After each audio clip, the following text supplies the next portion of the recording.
another thing is people have to stop trying to live above their means. Like, we know you're not rich. We know you don't have that money. So why are you wasting your time working every day, paying out all of your money? Like, I hear some people say, "Oh, I make 60,000, or I make 50,000, I make 70,000." Yeah, okay. So roughly, you make about 5,500 a month. 3,500 going in bills. The rest of it going on your habits. The rest of it going on bogus. So if you smoking, that's enough money. You smoke weed, boom. You drink liquor, boom. You like to go out and eat good, boom. You like to buy shoes and clothes that you barely wear because you at work so much. Okay, so a lot of people need to understand you have to live life that fits you and your bank account. A lot of people live life that don't even fit their bank account and wonder why they got to borrow money from people and wonder why they don't have anything. And they wonder why life is so hard and you go to these check cashing places and borrowing money in loan places like that. When you get to a certain age in life, you shouldn't even ask nobody for no money. So for all these grown people who be asking people for money, that means you're not doing something right in your life.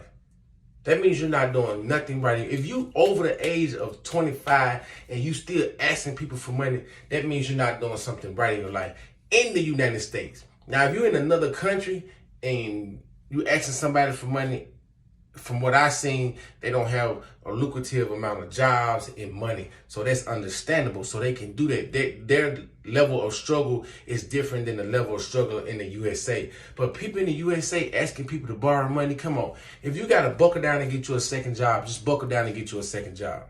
Like, stop acting like you doing something so great to where you can't get another job. You know what I'm saying? That's how you stack money. So let's say you're working 2 jobs, right? You use one job to pay bills. You sacrifice yourself and use the other job. You save that money. In a year time, you can save like 20 or 30,000 working the second job. But a lot of people need their leisure time, and their leisure time is not nothing constructive. It's not bringing a stable concretion of their life to where they can move forward in life and be financially secure, because people's habits overtake their bank accounts.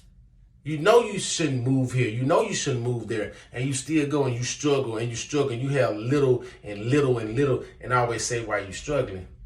And it's the same thing when I say about people stay in the hood.